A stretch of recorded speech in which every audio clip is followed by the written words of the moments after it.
বাঁদর মামা পেল একটা কলার কাঁদি। কলা দেখে বাঁদর মামা লাফালো খুবই।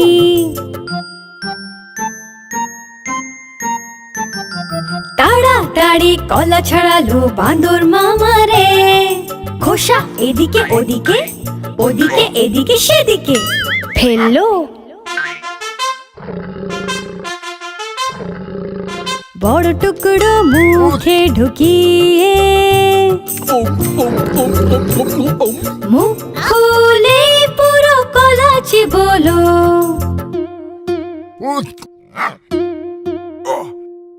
এক টুকরো গলায় আটকে হলো মুখটা লাল নীল।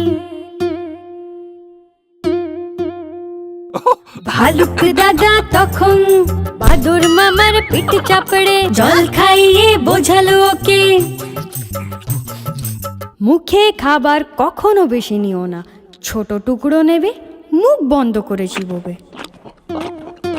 মুখে খাবার কখনো বেশি নেবে না, ছোট টুকরো নেবে, মুখ বন্ধ করে চিবোবে।